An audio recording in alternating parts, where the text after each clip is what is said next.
The Sound Skills doing it this year. They bring pretty good food. Here we go. Good afternoon, ladies and gentlemen. I am calling to order the study session meeting of February 26, 2025. City Clerk, may we have a roll call, please? Councilmember Carnevale? Here. Councilmember Lamb? Here. Councilmember Gutierrez? Here. Mayor Pro Tem Gregory? Here. Mayor Ross? I'm here. And do we have any public comment? Well, actually, we have agenda finalization. I have no changes to the agenda, Mayor. Thank you so much. And so we move to public comments. Would you please read the statement of participation, Ms. Harrison? Ms. Burton? Yes, I Mayor. called you Harrison. Can't believe I called you Harrison after all these years. Ms. Burton? Public comment is the opportunity for members of the public to comment on items that are within the City Council's jurisdiction but not on the agenda. Because of restrictions contained in California law, the City Council may not discuss or act on any item not on the agenda, but may briefly respond to statements made or ask a question for clarification. The mayor may also request a brief response from staff to questions raised during public comment or request that a matter be agendized for a future meeting. Public comment will be limited to 3 minutes. If you are a member of the public and you wish to address the City Council, please complete a request to speak form available at the entrance and submit it to the City Clerk. You will be called upon at the appropriate time. If you have materials or other items to present to the members of the City Council, please do not approach them. All materials shall be presented to the City Clerk for distribution. And Mayor, we do have a request to speak, but before we get to that, I'm going to go ahead and summarize a comment that we received for the record. Thank you. And this comment was received for the record. It was provided to the members of the City Council and made available for the public at the entrance. David Coslow requests that an item be agendized to discuss term limitations for City Council members. And now we have Mr. Bob McKechnie.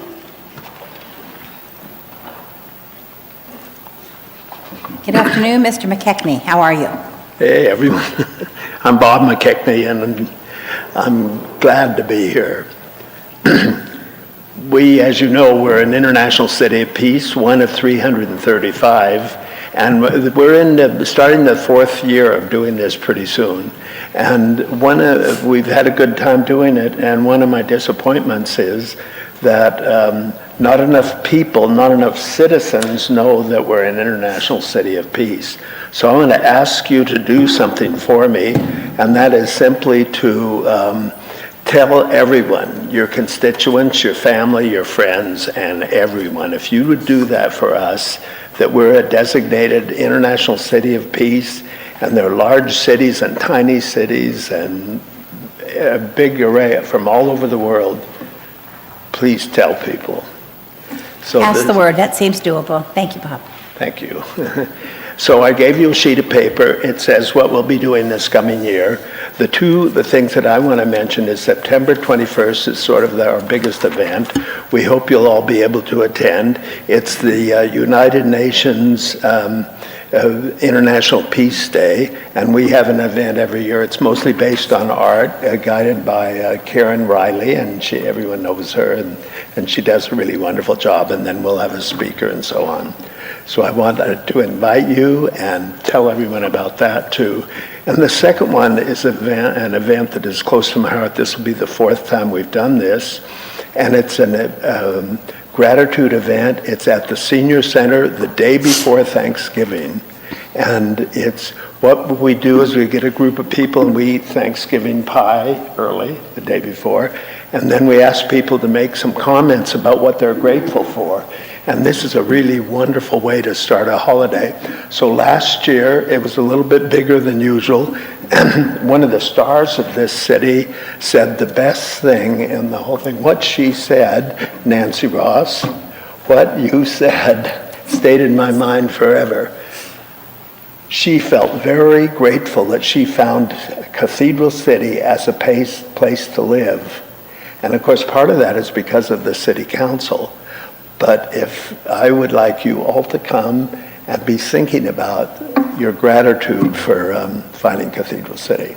None of us should lack gratitude, Bob. I know that for sure. Thank you. Thank you. Thank you. And Mayor, we do not have any other requests to speak forms at this time. Thank you very much. Then our next item is a study session item, why can't I speak? Modernizing the Development Code seminar with Mintier Harnish. Now, if I did say that wrong, that's how it's spelled, I'm sorry. Mr. City Manager, do we have a staff report, please? And you got it right. Mintier Harnish is the consulting firm that has been tasked with leading us through the zoning code update process. It's in the early stages, and they wanted to touch base with the City Council and take you through some discussion items. As the early part of that, we have with us today from Mintier Harnish, Brent Gibbons and Martha Miller. Thank you so much. Please So, join us. Go ahead. It's your time at the lectern. We're going to make sure that's on. Well, good afternoon, Council and Planning Commission here behind me. It's great to be back with the city. Last time we were here, we gave a brief overview of the project, went through the contract approval phase, and then have been diligently working with your staff on kicking off this monumental planning project, which will help advance Cathedral City forward as it pertains to land use and development over the next 10 to 20 years approximately. I do want to introduce myself. My name is Brent Gibbons. I'm a principal planner with Mintier Harnish. I'll be serving as the overall project manager on the consultant team and working alongside city staff, the Planning Commission, and you yourself, the council, through this process. Here with me is Martha Miller from Miller Planning Associates. Martha is an industry leader in the state on zoning codes and is joining us as part of this effort to share in the responsibility and the assisted guidance with the city moving through this process and implementation of the project. So our intent for having this meeting today is really, it's an educational touch point for both the council and the commission. And we like to do this at the start of every project just to make sure that we're all on the same page. Zoning codes are dense. There's a lot of language in there, a lot of regulations that have the impact on what you see within your community. And so when we bring the different articles or deliverables forward for not only Planning Commission review, but City Council review and adoption in the end, we want to make sure that you are familiar enough with the types of standards so you know what to expect. There's a lot of work ahead as part of this process, and it's a lengthy one, and we're hoping that we can all collaborate on this effort together. So this is one of our first engagement touch points is this zoning seminar. So I'll give just a brief overview of how we plan to lay out this meeting. It's actually in two parts. So this first part is going to be with the City Council. We'll cover what zoning is, go over the schedule for the project so you have a better idea and some clarity on what to expect. We'll touch on the Development Code update process. Why are we doing this? And then what are the ways that we would implement this? At that point, we'll adjourn and we'll meet with the Planning Commission. And that lucky group will take an even deeper dive into some regulations, understanding of state law changes, and what to expect as their body for reviewing deliverables moving forward prior to making it forward to the City Council. So I did want to put this schedule up on the screen. I know it looks quite small, but this is the entirety of the project. So we kicked off the project in January with a scoping meeting and a city tour with your city staff who highlighted some of the issues, opportunities, and assets that Cathedral City has and then should be captured as part of this effort. We're currently in the evaluation phase. So before you can ever start a development code, you have to understand the community you're working with, and you need to dissect all of your current planning plans, regulations, your general plan, any specific plans, to make sure that all of them are internally consistent. This evaluation phase usually takes 2 to 3 months. There's a series of deliverables, including what's known as a zoning diagnosis report, which I think the council will find interesting to read. That'll be out in the next month or so. And what that does is that report actually takes we actually dissect your current zoning code and highlight all the areas that have changed due to state law and maybe where there are some pieces missing that aren't fully compliant. Part of our effort here is to make the city fully and legally compliant with the new state and or federal law as part of this effort. So we like to keep this process transparent, and so you're all aware about what needs to be updated as part of this effort, and the community is too. It's a public-facing document. There is a whole slew of outreach as part of this effort, and this was really echoed by the council when putting the RFP out for this effort. This is a community-driven process. We're here as facilitators and to help provide options and guidance on how to implement certain state laws and practices, or best practices as it relates to land use development. But it's really up to the community to weigh in on what their expectations are, and then it makes its way to decision makers. As part of that, there's lots of workshops planned as part of this. There's study sessions. We actually have our first community workshop on March 13th. And we have a series of design walking tours scheduled for that following weekend, so March 15th and 16th. And that's just the beginning of the engagement as part of this effort. Expect that to roll through the entirety of the project, which is through the end of 2026. As part of this, we'll then start drafting the development code, which Martha will touch on what is a development code if you're not familiar with the terminology. And then we'll do the required environmental review. The state of California requires that every project of this magnitude goes through the California Environmental Quality Act, otherwise known as CEQA, and then we all hope to get to that final phase, which is a successful adoption that meets the expectations of the community and reflects your current general plan, which was adopted in 2021. So let's start at the basics. And I hope after this that all of you can give this presentation and you'll understand zoning much better than if you don't have any concept of it at the moment. If you send us a slide deck, we'd do better. That is easily doable. So I think zoning code summed up actually in this court case is best.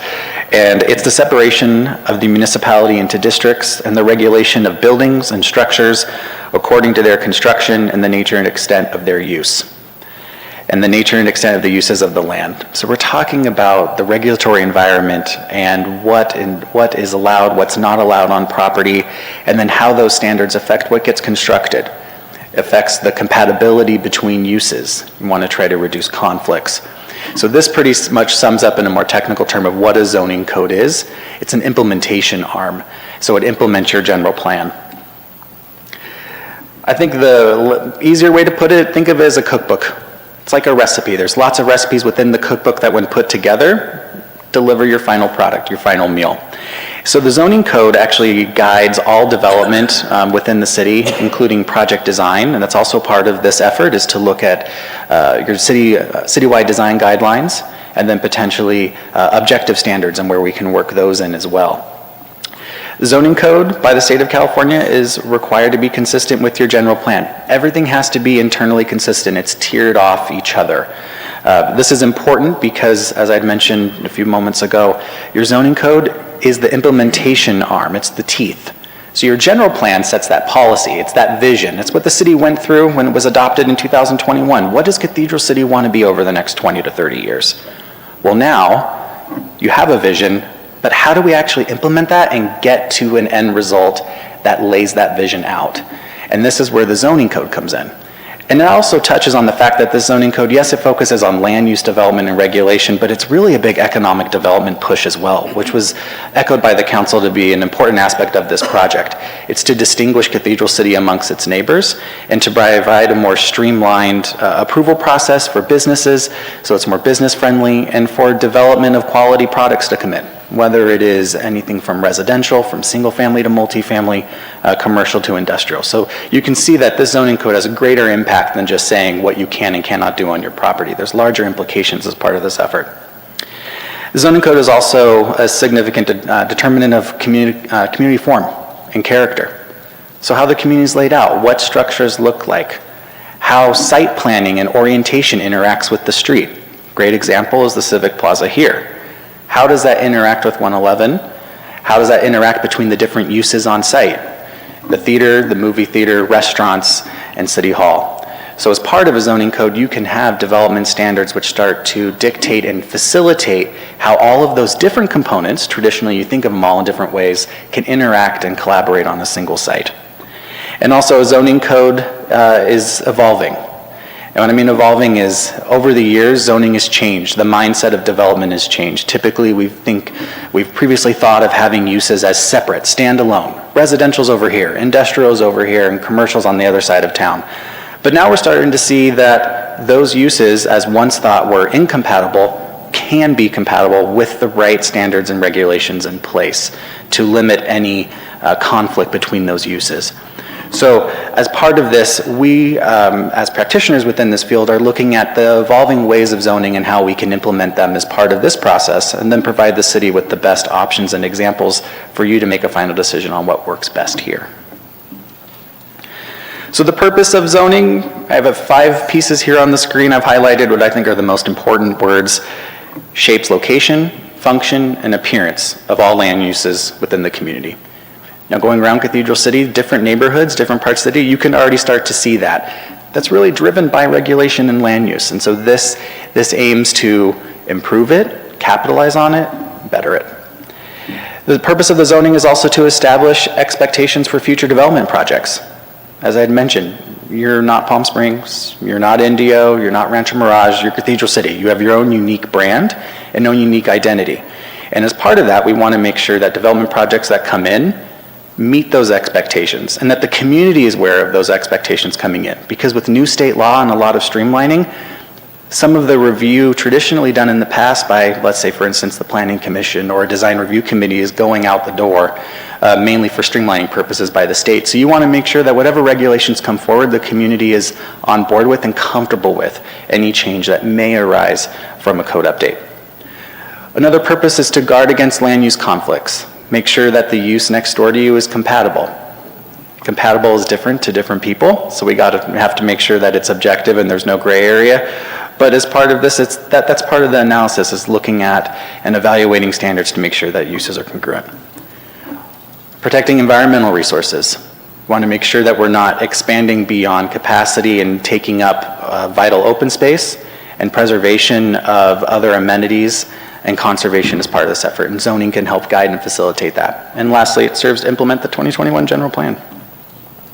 This is probably the best example of the hierarchy in planning. I actually prefer to show this graphic sooner than later, but this gives you an idea that at the top you have your general plan. That's a 30,000-foot level. That's the policy direction. So that's the policy the council forms and makes, which guides future decisions for the community relating to circulation, safety, housing, economic development, and land use. From there, you move down to more specific criteria, more specific plans, and that gets into your zoning and specific plans, which basically are the next level down. They implement your general plan. So zoning is the teeth, the regulatory framework, which takes the policy and then breathes life into it. You'll notice as you go down the pyramid, things get more detailed. And at the bottom, we have the building permits. That's where the public mostly interfaces with planning, is when they go into the planning counter downstairs and submit an application. But every application that's submitted, your planning staff has to make sure that it's consistent not only with the land use regulations in your zoning, one step up, but is consistent with the vision and direction of the general plan. And that encompasses circling back to the expectations of the city. Zoning is the exercise of a police power. I don't know if you've ever heard of police power, but it gives the city the authority to protect the general welfare of the community through regulations and through standards. And this is really the teeth of a zoning code that I keep mentioning. So the police power authorizes both state and local governments to act to protect the public's health, safety, and welfare. This is pretty much the basis for land use planning when you think about land use conflicts. And so that's what really gives the city the land use control on planning projects as they come across the counter and eventually before decision makers. But it's important to remember that this police power, it has to be reasonably related to public welfare. There have been challenges made to this in the past, and so that's the fine line that a community walks when looking at regulatory development and what it means for the community and the impact it may create. So when we look at zoning codes, I think that there's a way to, what we like to say, decode them. And there's the three. There's the where, the what, and the how. So the zoning code where? How do you regulate public and private property? What can you do and what can't you do? With the what are the standards for the planning and design of development on your property? So you know the type of use you can have. Now, how is that use implemented? Are there performance standards, hours of operations? Do things have to be screened from public view that are sensitive? That's where the what comes in. And then the how. How do you actually get off the ground? That's all the administrative procedures, the processing, the hearings, the noticing. That's all folded within a zoning code. So it has these three major parts, and it's imperative that when you embark on a comprehensive update that the city is doing now, that all of these are run in tandem because they're all connected. They all need to be internally consistent. And so it's important and monumental for the city to undertake it at this time because now we're holistically looking at everything at once, making sure that all of the processes flow together. So zoning codes include a series of components or sections.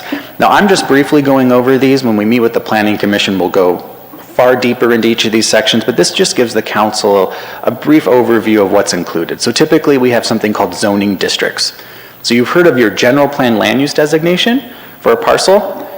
Then you have a zoning district that implements that land use designation. So for example, if your general plan has a commercial land use designation on Date Palm, there's a zoning district, it could be a highway commercial zoning district that implements that general plan.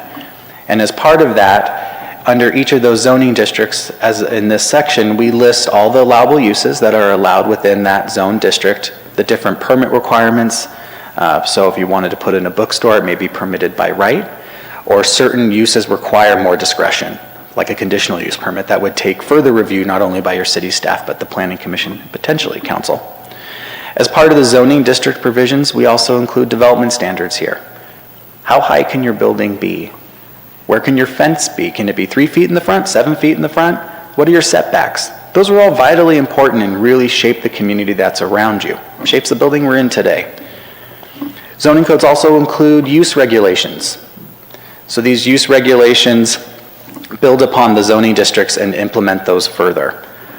We have design and development standards. We typically like to break these into two sections. So we break them into what's known as general development standards and specific. General, given by the name. General development standards focus on standards that apply to all zones, regardless of location. Signs, parking, landscaping.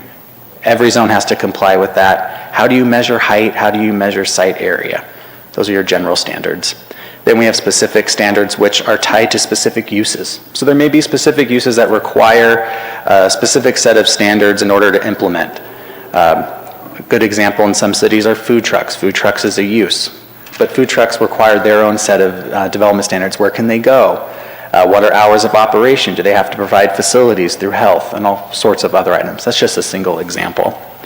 And then lastly, we typically round out a zoning code with the administrative section, which talks about noticing procedures, the different permit requirements, the review authority, who reviews what projects and which of those projects can be appealed and to whom.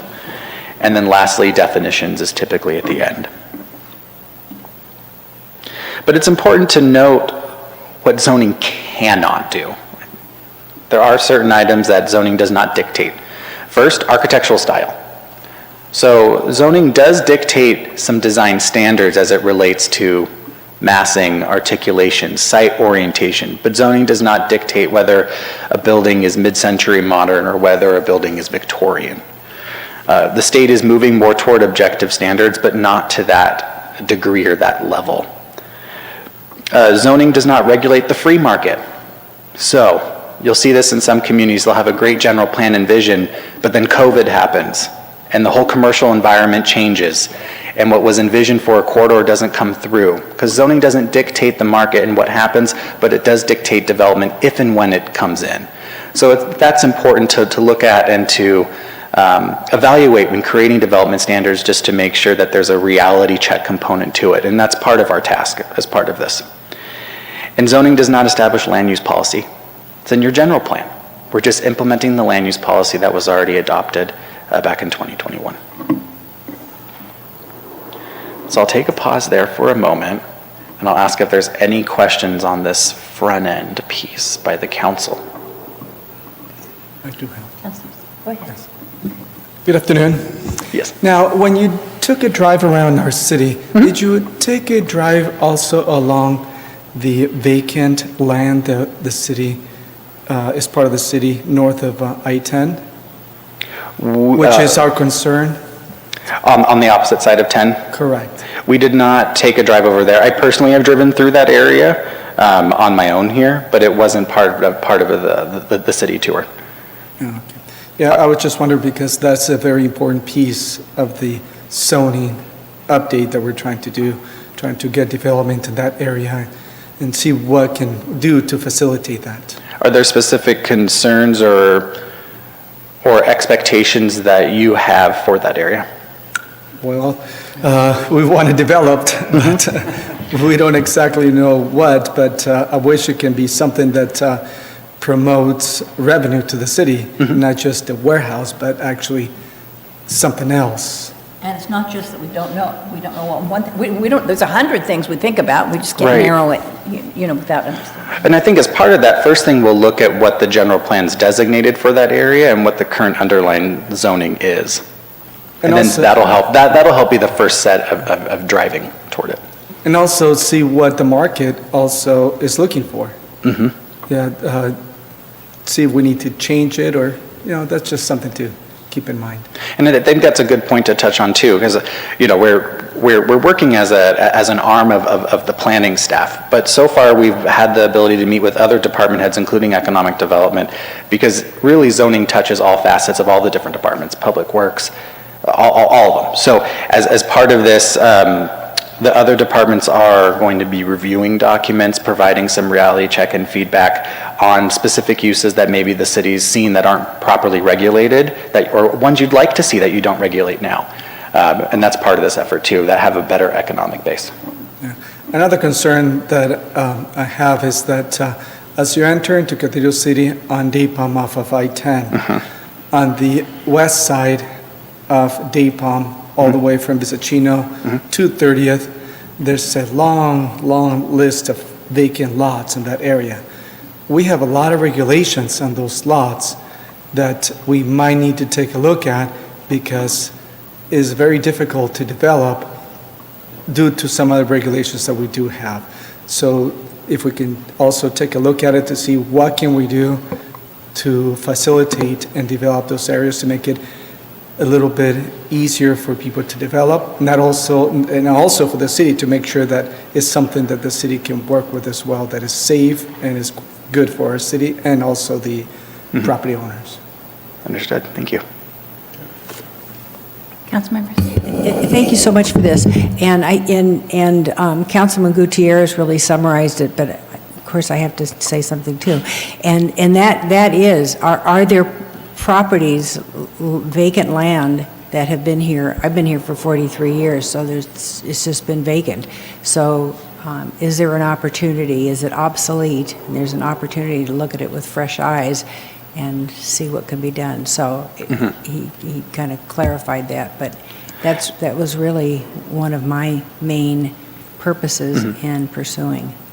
Yeah, I think obviously the property that's vacant is privately owned, so it's up to the property owner to move forward with developing the property. Part of this process, we can look at the development standards that apply to that property to see if those development standards have been hindering development, or even meet best practices of today, or where development is heading in the valley. And so we'll do that as part of the evaluation phase. We do have a member of our team who's not here today. His name is Jim Hyde. He is a developer and is part of the Urban Land Institute, ULI. And he's serving as a reality check looking at development standards to make sure that they're actually feasible, realistic, and implementable as part of that process. So that's something we'll evaluate. Councilmember? Yeah, thank you. Yeah, you might have covered it, but is recreational zoning, do you have any zoning for recreational areas in Cathedral City?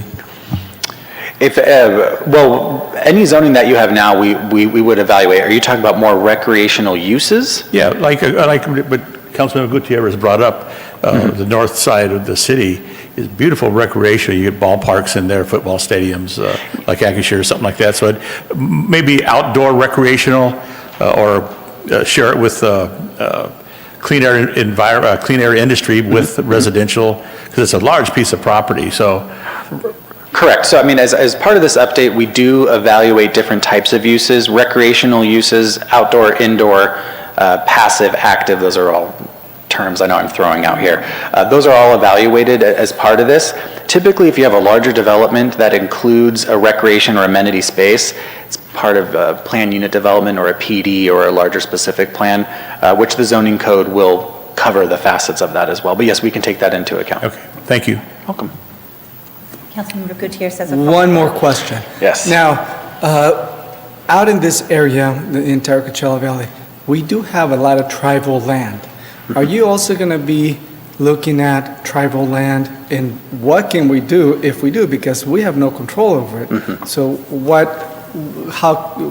can you tell us about it? Well, you are correct. We don't have control over tribal properties and tribal land. That's actually some of the vacant land that you're seeing. I think what that's going to take is consultation with the tribe, which is at the direction of city staff, to just let them know about this update, let them know the regulations that are moving forward. The tribe is actually going to be a primary stakeholder through the process, and to weigh in on some of these regulatory changes. But as you're aware, we cannot control an entity like that and the land that they develop. But we can at least bring them in as a collaborator to the table for part of the discussions. Thank you. You're welcome. Follow up one more time with anybody? Thank you very much. We've So- appreciated your time. So we just have a little bit more of this presentation to go. sorry. No, you're fine. I just wanted to ask questions on this front end. Questions went out to everybody. I thought that was it. You were done. What I'm going to do is I'm going to hand it over to Martha. Martha's going to go into the breakdown of more of the zoning components, and she will answer any questions you may have as well.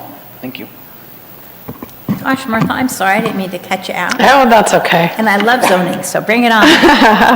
Well, it's good to be here, and I just want to touch a little bit on, Brent talked about zoning codes, and we'll continue to talk about zoning codes. But I did want to kind of expand upon that. He pointed out you are actually updating your development code. And so what a development code is, it actually just combines the zoning code and your subdivision ordinance. So merging those, right now they're in two separate spaces in your municipal code, we're going to combine them into one. As we talk through today, we're going to still talk more about the zoning code because their subdivision ordinance is largely set by the state Subdivision Map Act. So there's less kind of flexibility within it or originality within it. So I want to point that out, but we're going to be talking about the zoning code a lot, but just so you know, we're doing a development code update here. So the other thing I just want to point out, we think about updating the zoning code, and we think a lot about vacant land and developing vacant land and what can go on it.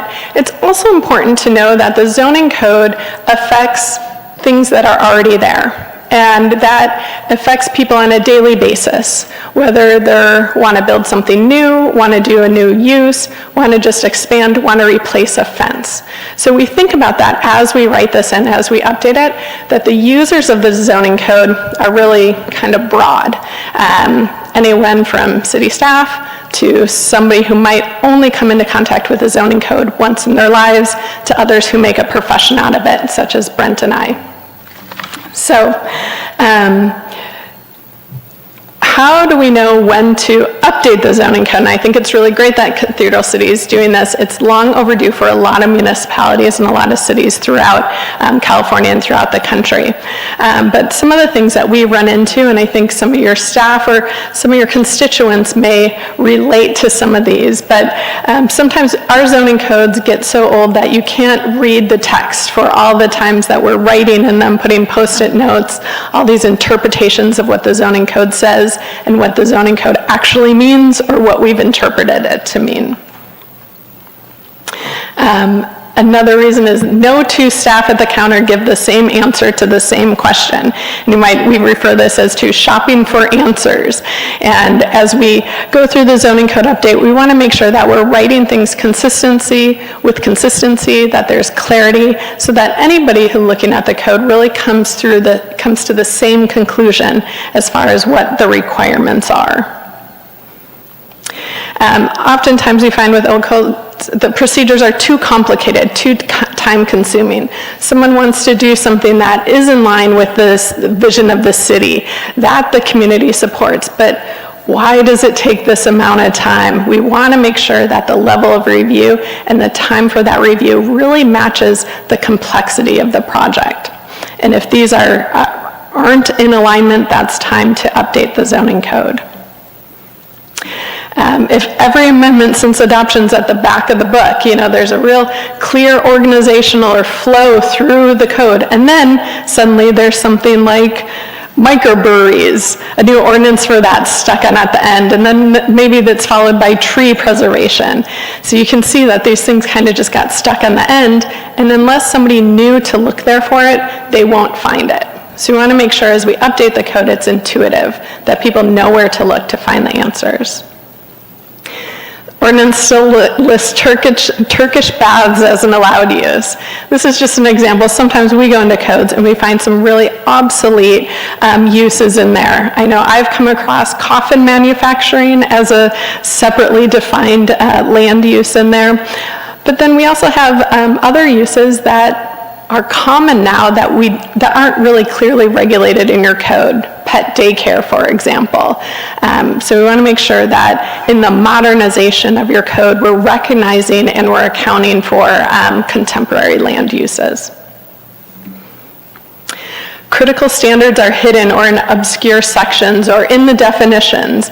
And I've experienced this where I've worked in a jurisdiction where suddenly we had a new planner and he said, oh, well, what about the requirement for this study? And we all, planners who had been there for 10 years, we said, well, what study? And he's like, oh, I found it here by reading the zoning ordinance. Well, we never read the zoning ordinance. We just went to where things were supposed to be. We knew where to find the answers. Not paying attention to some of these hidden or obscure sections of regulations. So again, making that user-friendly so that people don't feel that they have to read the entire code in order to get the picture. They can zone in on the areas that they need to find the relevant information. Another reason, if the zones have nothing to do with your general plan or what the community wants to see on the land. And I think that's some of what you're talking about with these areas, these vacant areas, let's make sure that what it's planned for really matches what would benefit the community, what would help with the economics, that would be a benefit to the community. So to make sure that those two things align.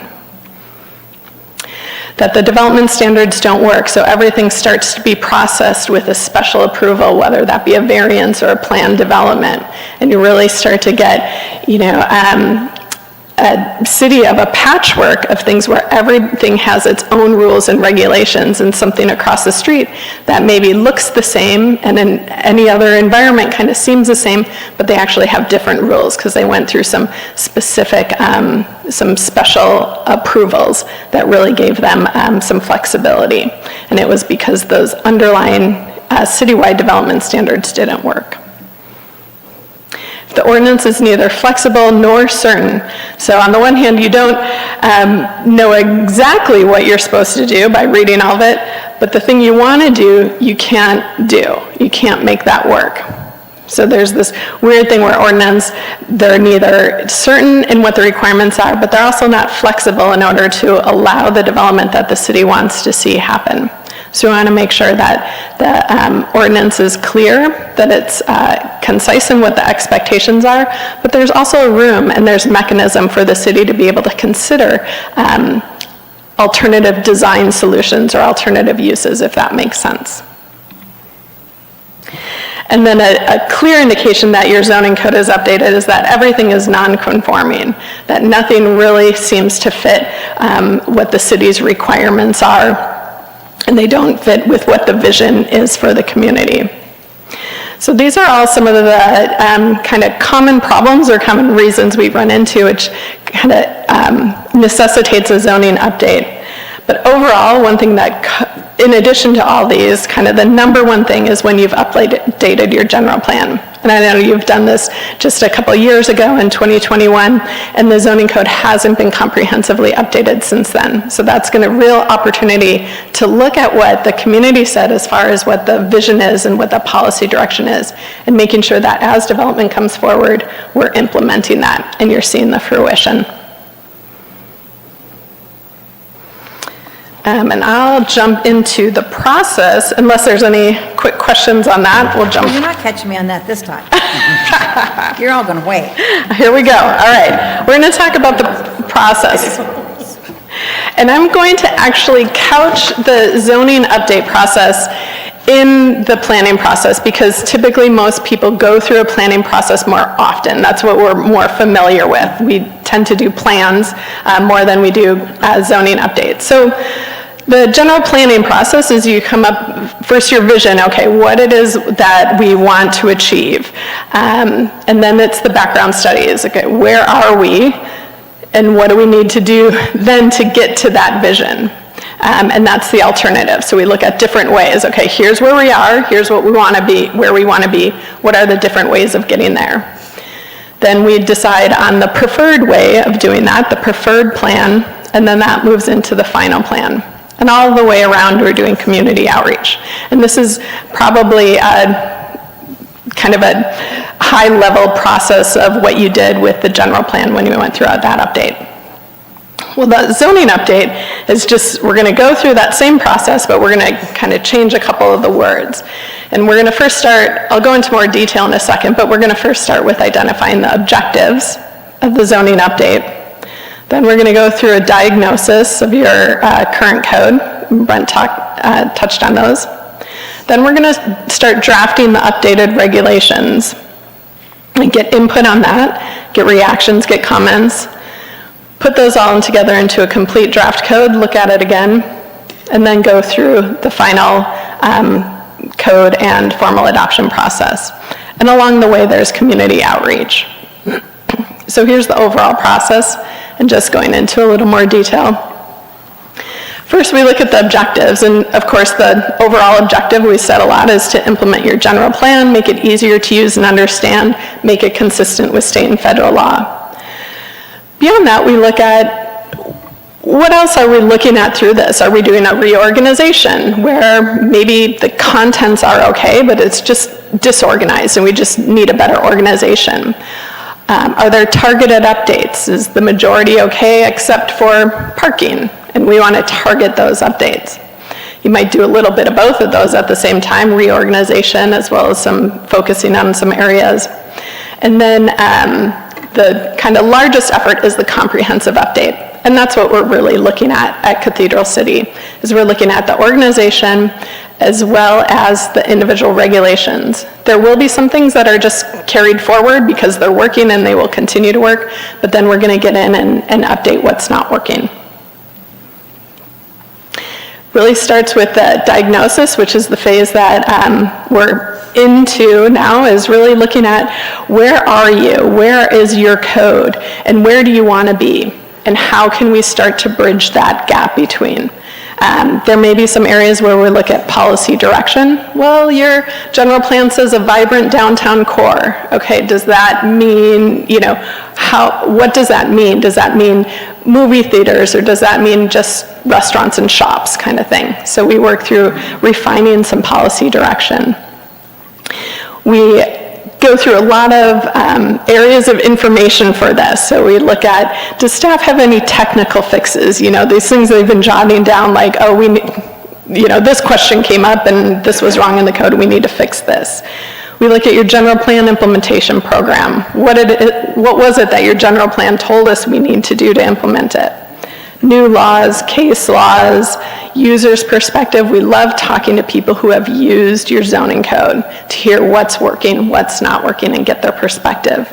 And then other observations that other people have or that we make ourselves in talking to staff. So we put that all together.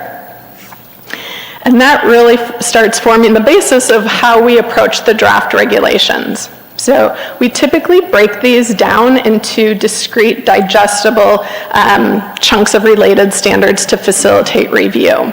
Because if we take it all at once, it tends to be somewhat overwhelming. So we break them down typically, and we'll look at the zoning district standards. Then we'll look at the citywide standards, and we'll look at administrative procedures. And we go through, we draft those, we review those, we review them with the public, with decision makers, with staff, we make revisions, and then we put all those together into a complete draft code and look at it again and do some testing on real projects to make sure that the code works. Both internally with staff, if there's developers, architects locally available, we love for them to start testing some of these things too. And then we do public review, we get comments, we make revisions, and then go through the final code, through the formal hearing and adoption process. And that's where the environmental review, CEQA, comes in, as well as the formal hearings that we have, and that moves through adoption. Throughout the process is the community outreach, and one of the reasons we structure it the way that we do is that it's a conversation that happens, and it's a discussion that happens along the way. So we always like to hear as much as we can as early in the process, but there isn't a cutoff point. You know, maybe last week we talked about uses, but if somebody comes up with a new thought or something that we should know, we always ask people to submit that at any time throughout the process. Because there isn't a cutoff date until adoption, and even then staff can take notes for a future update or amendment. But there's community outreach throughout the process, and again, we like to hear as much as we can as early in the process, but it is a discussion that happens. We do like to, from the beginning, make sure that we are tailoring the outreach efforts to zoning ordinances. So zoning is a little different than, well, it is different than, say, a general plan or a plan where you're doing more of the visioning. You know, oh, I would like to see this over here and this over here and fill this in. This is less the visioning, but the implementation of the vision. So we're not here with a clean slate. We're given the marching orders from the general plan and other adopted city plans and documents, and then the zoning is consistent with that. So we want to make sure that, you know, that's known, that framework, people understand that framework. A lot of it's information disclosure, kind of like we're doing today, was just letting people know what zoning is and what it does and how you can get involved. And we do like the decision makers to be involved from the early onset of the process, keep you informed, keep you involved, because at the end of the day, ultimately, you will be the adopting body for it. So I want to make sure when that comes to you, you've been involved and you're well aware of the process that it's taken. All right. And now we have questions, yeah. The community outreach, you know, Theater City is highly Latino community with businesses and residents.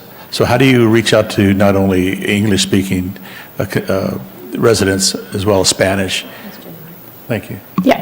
Do you want to talk about that? Sure. So we're working with city staff on identifying pillars within the Spanish-speaking community in order to get the word out on the project, as well as notifications for upcoming meetings and deliverables. There's the opportunity here to partner with those pillars in the community and provide, I like to think of them as toolkits, that they can go out and speak on behalf of their community. Sometimes if I walk into a community and I'm an unknown, you're not necessarily, the information isn't getting received as well as somebody who is a familiar face and is recognizable. And we honor that as part of this project and want to make sure that we provide that avenue so that maybe those that aren't typically involved in the process or sometimes marginalized are included as part of the effort. I think what's important as part of this project as well is to note that all of our deliverables will be translated into Spanish. All of the community workshops will have live translation, and then any posters, worksheets, surveys will also be translated as well. So we want to bridge that gap and divide that's there. Thank you. Thank you, Madam Mayor. Questions from down this side? Hi. So thank you so much for this introduction into this process. And you just were speaking about, as we're going along, we're going to be working on the development code, and that does not necessarily, we're not looking at the general plan. We're actually trying to implement the general plan that was done. And it's mentioned it was just a couple of years ago, but the truth of the matter is the general plan process was going on before I got on council. And so it was really 2017, 2018, a lot of the initial feedback, at least from the public, and a good look at what was going on in the area. So, a lot of that information was being gathered at that time, and then the general plan dragged a little bit, and then it finally came around. COVID happened, but a lot of the input was long before that. So a lot of the general plan is probably good, but it may be dated. And, which seems crazy because it just got implemented, but it's not like it just kind of happened a couple of years ago. The whole process happened a couple of years ago. It took years.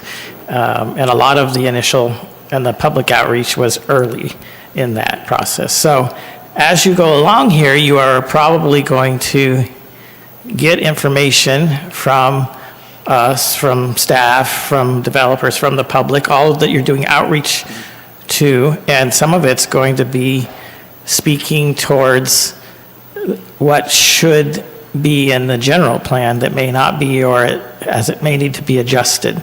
I know that, so this process isn't to adjust the general plan, but is all of that dialogue going to be lost, or is there going to be some type of a process where the input that you get, that we don't just cut it off, that we actually listen to it and somehow record it and form it into something that then can be a precursor to the next update of the general plan? Am I making myself clear as we're going? Because I hope we're not going to have a process and people are going to say, well, I really want to have this happen here and I really feel like this should be here. And we'll be like, whoa, whoa, whoa, whoa, whoa. No, that the general plan says it's going to go this way, so we only want to hear input about that. Correct. Well, right, so we often hear things through the outreach process that may not be specific to zoning, and all of that, we do take that input and record it and memorialize it. And some of what we hear, we'll always first look to see if what people are wanting to see, can it or does it fit within the general plan? I think that's our first look. Okay, you're saying you would like to see this over here. Let's, evaluate and see if that can work within it. And if not, then that's the opportunity for the city really to, make a decision and kind of make a call. Okay, we're going to park this for consideration of a future update. But yeah, we don't cut people off per se. We may remind people of the focus of what we're hearing, but if people are talking to us, we want to hear what they're saying, regardless of what it is. Right. Well, some of my colleagues have brought up the North City, for example, and this council, somewhere in the process, but I think it's even after the general plan was adopted or around the same time, said, look, we have zoning out there that was supposedly implementing an earlier general plan, but to a certain degree, the current general plan also, but it's inflexible and it's chasing developers away because they'll come and they'll say, oh, this parcel would be perfect for this development. They would come to the city and the city would basically slam the door on them and say, nope, that doesn't fit into what we've designated there. And frankly, from at least a lot, from my viewpoint, and I think a lot of the other residents' viewpoint, what was drawn out there was nice, and you have to have a plan, but to a certain degree, it was arbitrary because it's a blank canvas, right? So it was kind of arbitrary that we decided that, commercial should go over here, residential should go over here. I think a lot more thought was put into what the mix, we would like to see the mix to be, but where you actually cited that, it's really hard to justify why you couldn't at least consider moving some of that around. So is what the council did there, because we did end up passing, a resolution that said, we're not, instructed the staff and the development community, no, don't be afraid if it says that this is commercial and you believe this is great for residential or industrial or whatever, come to us and share the vision, and instructed staff to listen and then bring forward if they believe that it brings value to the city, so that we can make a decision whether we're going to, no, we have to stick with what we already have designated, or, oh, no, there's flexibility in there and we can make it work in what the general plan's overall vision is. And obviously, I don't have any solutions for you now, and we'll look into it, but I think we can explore options that may be able to give some flexibility. We just have to dive into it and hear, yeah, exactly these types of things, what the desires and concerns are. And just to add on what Martha's saying, I think that out of those discussions and the feedback collected, there could be some uses that do fit within the existing zoning if you provide more flexibility or might provide discretion. Some of those uses might not be ministerial, and we can meet that. Some probably will not fit in the context of where the general plan is heading. And as Martha said, we will still collect all that information. Council and commission will be kept abreast of all the community feedbacks that we've solicited as part of this process, but it may require future general plan amendments by the city to modify that area if something proposed by the community is fully in conflict with what the zoning is now. General plan amendments aren't part of this process, but if you're familiar with general plan amendments, communities can do them up to 4 times within a given calendar year. All right. Okay, thank you. I'm curious to see how the process rolls out and of course, to be involved along with the community in the development. Thank you. Perfect. And good afternoon once again.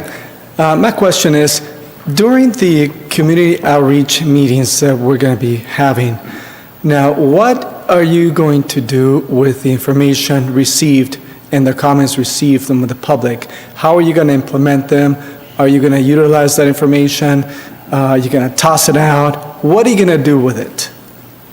We are not going to toss it out. Not a good plan. I'll jump back in here. So there's several pieces of upfront engagement I'd mentioned at the beginning of the meeting, or at first community meeting on March 13th, the design-oriented walking tours, March 15th and 16th. There'll also be a citywide digital survey that goes out. That'll be out for approximately a month. When that's released, we're still working with city staff on. All of that information will be put into basically a summary report that reports out verbatim everything we've received, and then highlight some of the larger thematic approaches and where things can get worked into a code, or might highlight things that maybe fall outside of a typical code, but the city council and the commission would still be interested in learning about. We bring that actually back to a study session with the commission and the council that we're scoped for. We're still working on locating a time and date for that, but we actually provide all of that information to you in that report, so you have a copy of it. You can see exactly what the community says, their aspirations, what they like, what they don't like, what they would like changed, modified, and updated.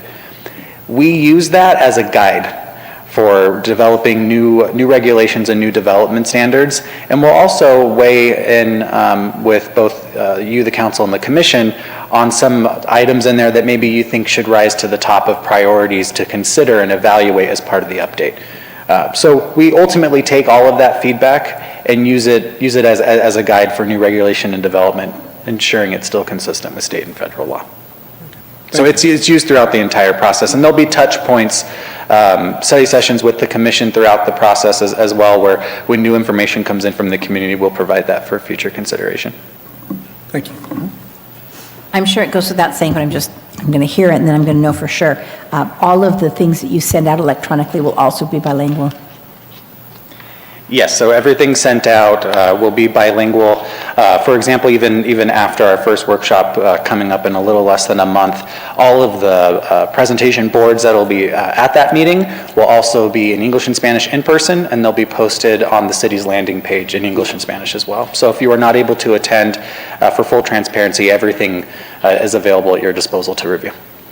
Then you're going to make this really great cake. That's what I like to think about. You've got lots of ingredients and you're going to give us this really great cake. But at the end of it, we might say, I wish I would have put a cherry in there. Is there a way to evolve what you're going to produce so that it's not so rigid that we can't expand from it, or at least quickly expand from it?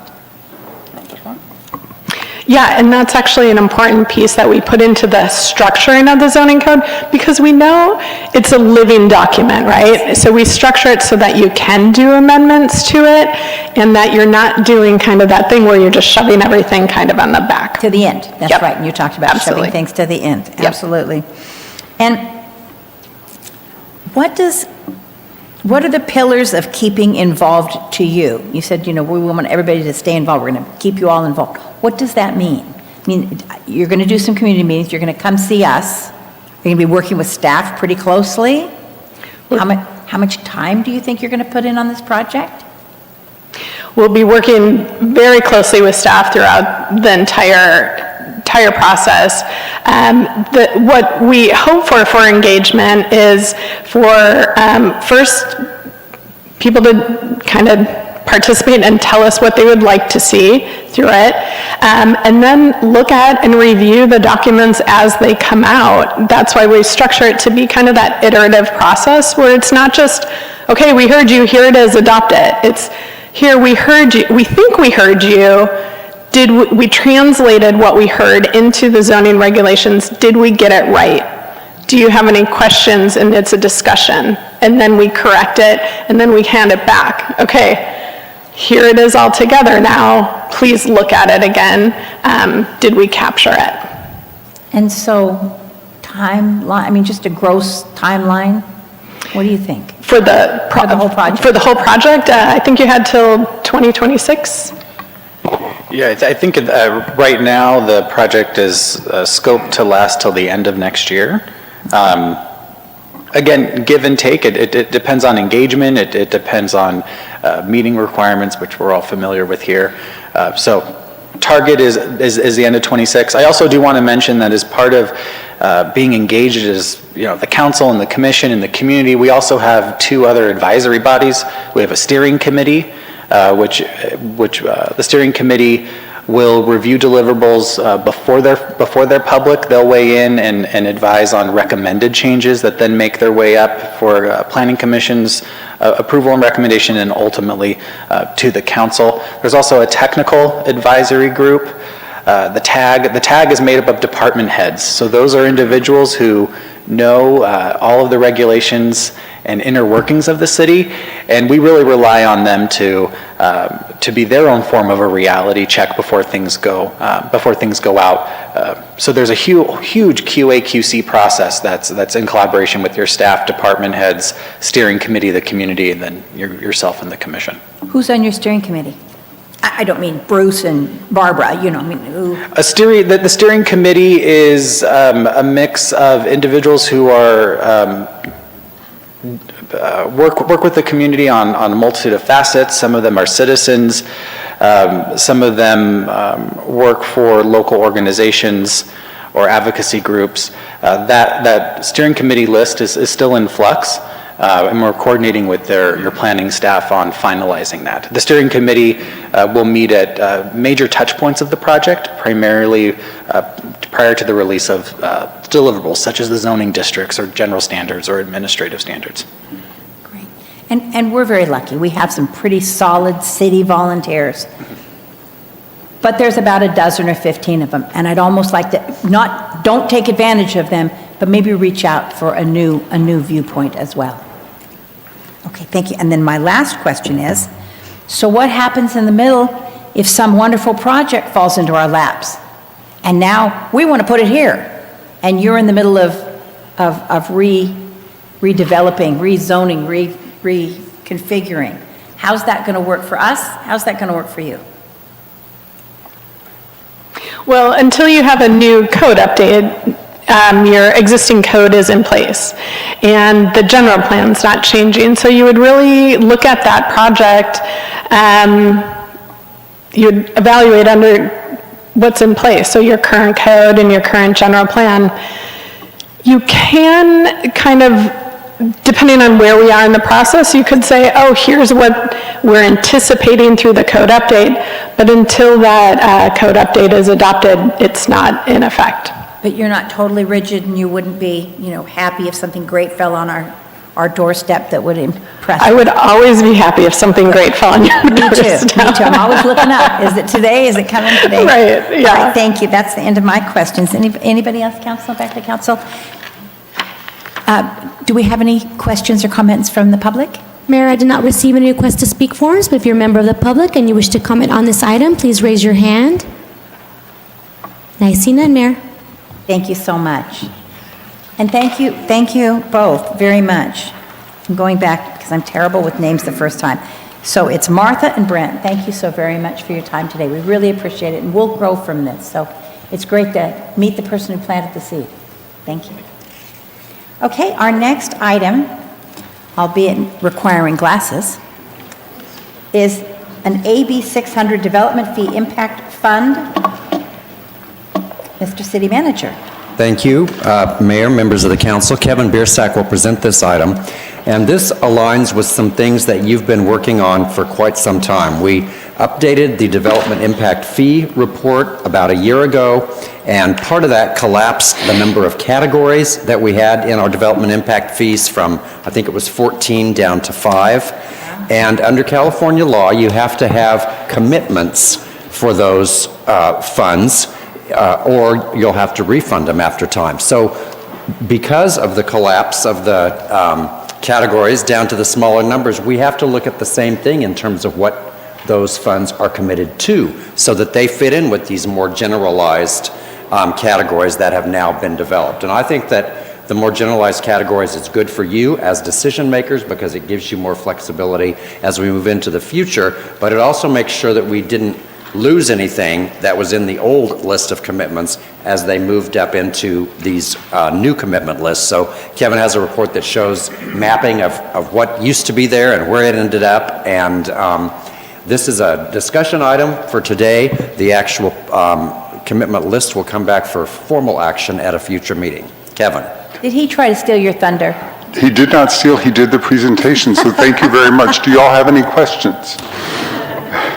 On that note, Mayor, Mayor Pro Tem, City Council, City staff, as we go along, should you have any questions, please feel free to interrupt. If not, save them till the end. You should know how to spell AB 1600 backwards by now because we've only been here a half a dozen times.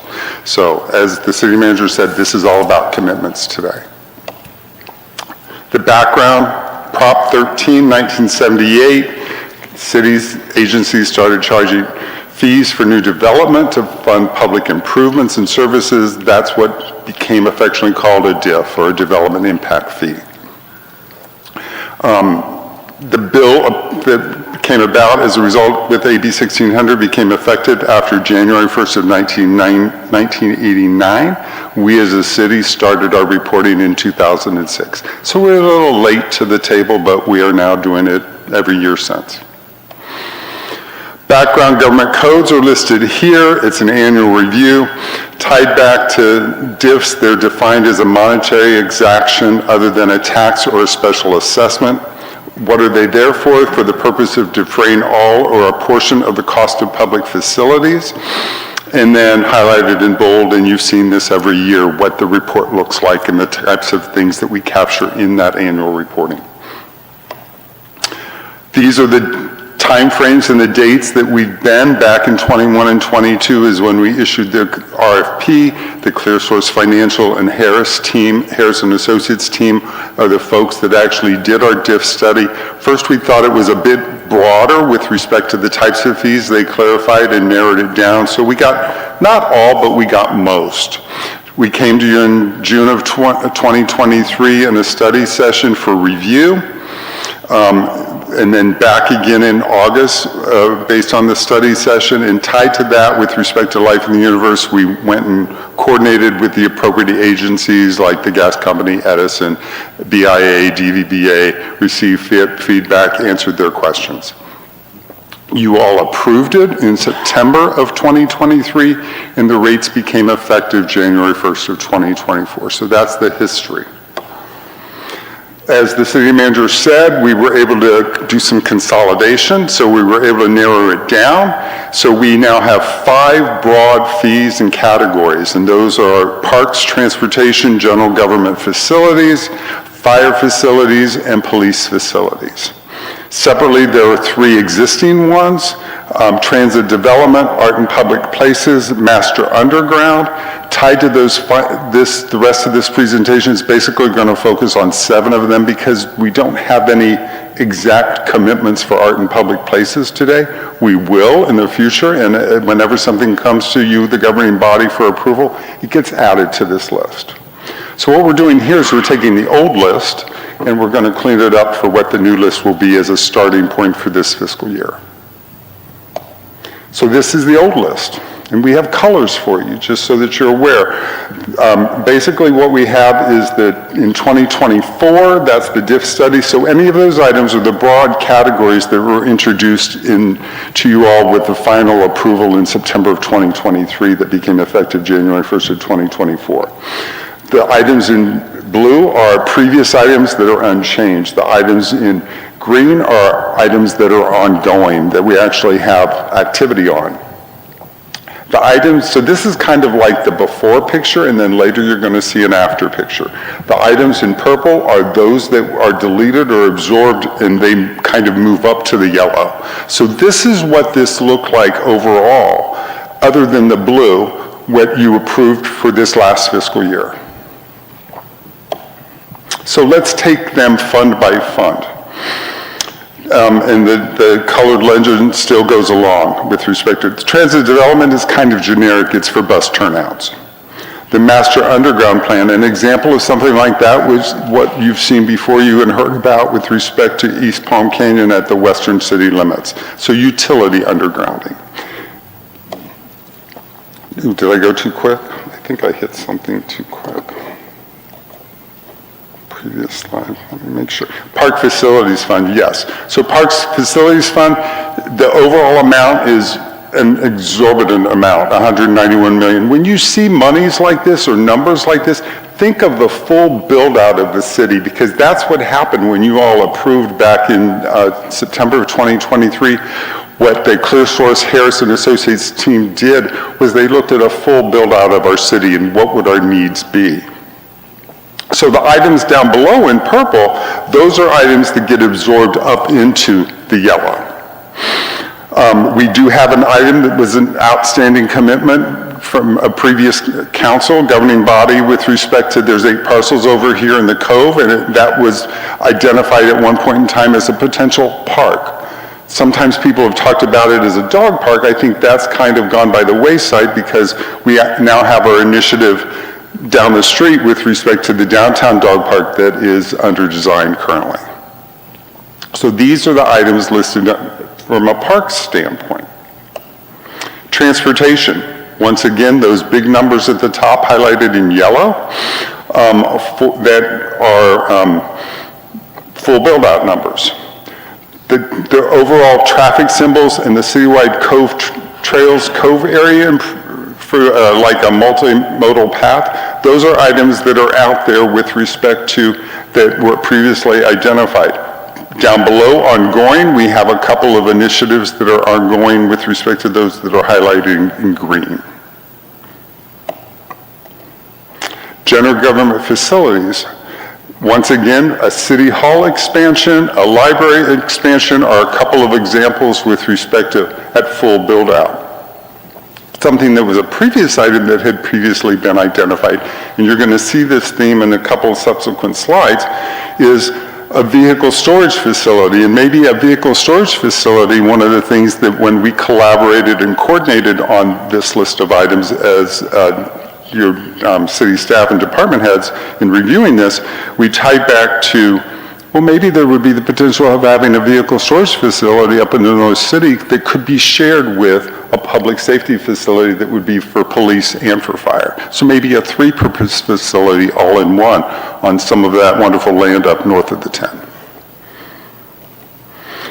Fire Facilities Fund, keep in mind, big numbers, and is there the need for a Fire Station 1 in the north area, a Fire Station 2 in the north area, a fire training facility? Maybe that could all be combined in one, because we're talking full build out and we're talking the potential for years, well beyond the time that we may all be here. So the items down below in purple, those get absorbed up. One correction we're making, marked vehicles never should have been in this list. You can't use a development impact fee for marked vehicles. So we're 86ing that puppy. Police facilities, here's the theme again, up north a big number with respect to it, and so we're absorbing what was previously thought as a public safety north building and a police community center potentially up into the yellow. So here's kind of like the after picture. You had this about 6 or 7 slides before. Notice the purple is gone. So what we had identified previously that's been absorbed into the yellow, would be our starting point for this year. Meaning, this is what you'll see at our year-end report with potential modifications. Between now and the end of June, there would be the potential that there may be things that come to you to be able to have a study or potential road improvement or whatever that could utilize the existing DIF funds. So right now, when the city manager said that we anticipate coming back to you, we would anticipate coming back to you probably 2 council meetings from now with what this picture looks like, unless you have any feedback for us today or any potential changes. This would probably come back to you, maybe even a simple staff report that would be on consent. So let's talk a little bit about the money that's in these funds. These numbers represent where we landed at the end of our fiscal year on June 30th. And there's some good news to share. We don't really like to tie back to numbers interim throughout the year, but tied back to it, when you see that bottom line of $5.6 million, we're at more than $1 million higher than that today. That's good news. So there's a couple of things that you can attribute that to. There's activity out there in the world. And if you remember, January 1st of 2024, when it went into effect from what you approved a couple months prior to, the fees were increased. So twofold win-win. So we're looking at about 6.7, 6.8 million right now. Who knows, does that mean if we're at 1 to 1.2 million in 8 months, will we be closer to 2 million? Who knows what's going to happen? If we don't have a crystal ball, and who's going to walk in the door in the next 4 months? But it's good news. There's money there. Any questions that you all may have? I do have. Now, since you mentioned that fees can only be for new facilities or infrastructure, now, does a fire truck? No, that's a vehicle. That's a vehicle, okay. So when we say marked vehicles, to include fire as well. Which is equipment. Now, don't put that in Chief Contreras' ear, because he might come after some of that money, and the answer will be no. Thank you. So what's an example, like police department fund? So what could we spend that money on? So Expansion. police department facilities, so like in the past, sir, let's say, for example, we needed to do something that was not a repair, but an upgrade, or something new to expand. So that's why we had these big ticket items out there with respect to, would we want a police community center? Would we want some kind of a facility up north of the 10? And in our collaboration, we kind of came up with this concept of, if we would do something on city land up north in the 10, would there be the potential to do all 3? A police substation, a fire substation, and a storage facility. Thank you. Thank You're welcome. Mayor Pro Tem. Thank you, Kevin. So could you go back a couple of slides to the one that looks kind of like, You are testing my technical abilities, aren't you? not that one, one more. Oh, I went the wrong way. I went to next. See? This one, sir? Yes. So you have the future commitments and the other sources. And as you spoke, you mentioned some of these are big numbers, in particular area of like if you had a city hall expansion or those type of things. Where do you get that number? Is somebody make an estimate? These were published in that study that ClearSource Harris, so we pulled these straight out of when they looked at, back in the final deliverable in September of 2023, this was in their deliverable, that assuming the full build out with the population that was anticipated, and they tied back to these different broad categories, they came up with what these dollars would be and what these needs would be in out years for these different broad categories. So all of these yellows were extracted from that deliverable, from that report. So, okay, and so is that updated by some kind of CPI or something from time to time? The rates are updated by CPI with respect to, like, for example, When we come to you in April with our fee study, the non-DIF fee study that's going on, we will also, in parallel, also be coming to you with a CPI update to the DIF fee study so that both will be implemented July 1st. This would be a matter of every 8 years or thereabouts, do you go back and do an RFP to have another Harris team or someone review this and look at your city, because we could have a different city boundary or whatever, but it's kind of like a little bit what you heard about before when we've talked about the general plan update or that kind of thing, going back to the well every 8 years or so to say, do you want an update to this study? So that's when that would happen. So it's not meant year by year to exactly mimic reality, meaning like each one of these projects would be repriced on what has happened out there in the industry. It was done at, sounds to me like you're saying it was done at one set time. There's a CPI increase to the fee, which the fee is related to paying for these projects. So I guess the assumption is generally, if, we would assume these projects would go up in cost by whatever that CPI is, so the rate is supposed to be reflected in helping collect towards that.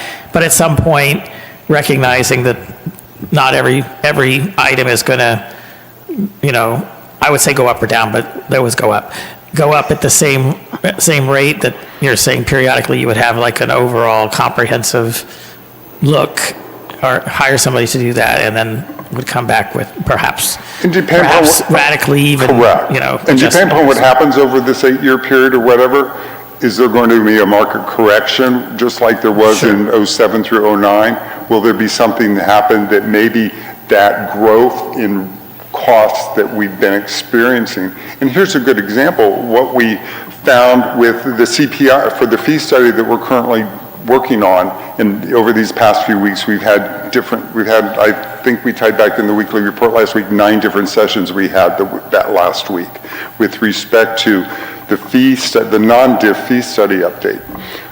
That's going to be based on the January to January, month over month CPI increase. And we hear this thing about inflation. Well, guess what, folks? The CPI index for year over year from January of 24 to January 25 is going to be a whopping 2.61%. So the fees that we've had CPI increases for in years past are going to be a little bit lower. So, well, the increase is going to be lower. The fee's not going to be lower because it is an increase. That is true. I'm just saying though, but as time goes along, 8 years from now, when we go and contract with someone to do a study, they'll look at our city and look at our potential and look at a build out and see where things land then and determine, are these kinds of needs and or these kinds of numbers legitimate? Right. So at that point, they would look at the numbers and the actual projects and see, as we have been looking now, that some of them aren't really in our vision anymore, and they may have other additional ones that are in those broad areas. And a perfect example is, not to pick on fire, but that would be a good example of, okay, folks, now that we understand where you went within this last study, do we really need a fire station 1 and a fire station 2 in the North City, depending upon how big and how built out our North City could get to? Right, and things could change, even our, like you're saying, our city boundaries are potentially our sphere, I suppose. You are, but you're spot on with respect to where you're headed. Okay, so that spoke to the yellow projects, and then you have some green ones, and the one that really stands out to me is the utility undergrounding, because while some of the other ones were quite high, that seems quite low if you were to look at everywhere that's undeveloped that still has. This is, I guess, would specifically be more infill, because I would assume new development, we're going to require them to underground anyways as part of the project. So like north of the freeway, those types of things, any of those large areas. But I think where this funding has come from is more of the infill, where under our code, they needed to underground the utilities, and I know we've made some where they can pay into this instead of doing that under some circumstances. So is this number really going to be enough to do the ones that would fall in that category of the infill that, paid instead of undergrounding? At that point in time, the future commitment of when this came to this council, that was the amount that came to the council at that time. Is it enough? No. And tied to that, with respect to the original what was envisioned in the RFP and what was included in the RFP when we went out to do the DIF study, qualified as AB 1600, Harrison Associates came back and said, this is not applicable. So they did not study the master underground plan. So that's so down at the bottom, when we talked about the ones down at the bottom, when I had the chart of the 8, the 5 and the 3, those 3 at the bottom, we're going to need to go back out and we're going to need to do an RFP potentially on that and a couple of the others. We're to see what we can do with those rates and have a study done on that so that those rates would be increased, because those are very old rates. Okay, yes, so that makes sense, because while some of them seem very high, but you could see how in a number of years it could cost, tens of millions of dollars to do some of these projects. That one just appears quite low, just looking around town where we have empty lots, or as it's been, even like down Date Palm where you've still got a bunch of empty lots, and how many millions and millions you would expect that would cost underground, at what point, if those are developed, if that requirement falls on those. After we do that study and tie back to, and we have a yellow on that one would be, I'm sure, significant. Okay. All right. And so my last question, I believe, is you've got future commitments under the DIF, and then you've got other sources for certain ones. And the one that really sticks out is the downtown dog park. And I know this isn't a yellow one, so it wasn't necessarily part of the past study. So that part makes sense, because we know the potential cost of that has changed from when it was first brought up until now. And, now you're looking at almost 48 million, you're looking at, less than $400,000 on that. And I don't think we can build that for. And that's just for the design, sir. So that ties back to the commitment that came to you all, that you all approved, tied to that commitment. When something would happen, when we would come back to you for construction, that would become a new commitment. So then that would be something that would be added. So that potentially would be in that parks improvement line. The reason it's split out now is because, like you said, there's already a commitment there to do at least a certain amount of work towards that. Correct. Okay.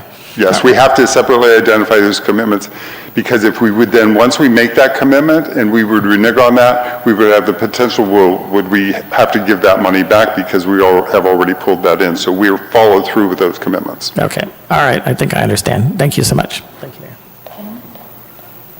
Good, thank you. I have a couple of questions. You go for it.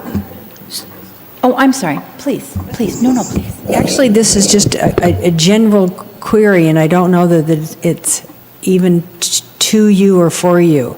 But in light of the prior presentation about the zoning, so I saw in the paper that a neighboring community, they're redoing their parks plan in light of climate change and making sure that going forward, parks is their top priority, but ultimately, any building they do, is employing and using climate-sensitive, components, so that, the walkways that we say we want to have are actually walkable with treed and, asphalt that's, walk-friendly and foot-friendly and whatever. Environmental friendly. Yeah, environmental friendly. So where is all that discussion for us? How does that happen? Because it says in our strategic plan that our community investment is to, well-planned, designed, and constructed, and maintained, and it's 92 degrees today, and it's February. So that's something that's of interest to me, and I know it's everybody here. So it's probably not you, but how is that going to be talked about? I can provide some, Okay. it's all over the place. Thank you. Is the answer to that, Okay. Councilmember Lamb. The zoning code update will contain some of that. For example, we have standards about shading parking areas so that we don't end up with a sea of asphalt with nothing, to keep it from reflecting, all the sun that goes into it and capturing all that heat. So certain elements of that are in the development standards, having shade and covered walkways and things like that. Other things, as we look at some of our environmental plans, and one of the objectives we have is, electric vehicle plans. That will tie into that, and things that happen through Deanna's environmental fund. Some of that will be reflected there. So you'll see those, and it's mainly heat reduction, Right. I think, that we're talking about. Right. And for our own projects, when we go to park planning and things, we've already learned there's a number of tree species that were used through the years that just aren't working anymore. And so we're modifying what we plant when we do street trees and parks and things like that. So it's going to be in a multitude of different places, and at some point we may find that we want to do like Palm Springs is doing and have a comprehensive plan that ties all those things together. But it's not being ignored right now, it's just in a number of different places. Great. And the other thing that came to mind, it was a couple of years ago when we attended the League of California Cities, and they always have the Helen Putnam Awards for the 10 cities that have done something wonderful and innovative. And one of them was a park plan that they had this, an old parking structure, and they redid it all with this new composite material that was reflective of the sun, and they put shade trees and waterways and, dog bowls, and this whole thing became the centerpiece of what used to be kind of an unremarkable and heat-attracting area. So, and they won that, and I thought that was, and we have a lot of parking lots with. And that would be a good use of our AB 939 fund, our environmental fund. Oh, okay. And to piggyback on your question and what the city manager said, let's say we came back and came to you all with a park plan. But we also wanted to leverage the environmental friendliness of it. We could go back to the new Parks DIF fund, and we could come to you all with a recommendation that, let's say this was an RFP that we put out, and we had 4 bids, and we selected someone and came in at $400,000. I'm just talking out loud. We might come to you with the recommendation that half of that be paid for by the Parks DIF fund, and half of that be paid for by the environmental fund because of the environmental emphasis. So that would be the means of being able to get started with that plan by using development impact fee funds, but also environmental funds. Okay, good. And what brings it to mind, in addition to all the other things I was thinking about, was the dog park, this downtown dog park, because I represent a community that has high interest in having this dog park, and it seemed that would be a perfect way to employ some new strategies that we might want to replicate in parks going forward. So. And then the Esperanza Park, if you remember when we came forth and based on above and beyond the grant, it also included some general fund. It also included some environmental funds, some AB 939, because we partnered with Deanna Engineering and with respect to engineering and public works, tying back to what could be environmental friendly with equipment. Okay. At that park. Okay, good. Thank you. You're welcome. Thank you. Is that it for everybody? Yes, ma'am. Thank you so much for your time. Thank you. So based on your feedback and discussion, we would anticipate what you see here will come back to you in a couple council meetings for your approval, so that this would be our starting point. Thank you. Thank you. And City Clerk, do we have anybody who would like to make comment? Mayor, I did not receive any request to speak forums, and it appears we have no members of the public in the audience. Thank you so much. And thank you again. Thank you. Mr. City Attorney? Mayor, we have one item of closed session. It's a conference with legal counsel with regard to an item of anticipated litigation. If there's any members of the audience that would like to comment on that item, they could do so now. If not, we can recess into closed session. We should bring like extra outfits that they could just put on and make them look like they were people. You might get little bonnets, men, but whatever it takes.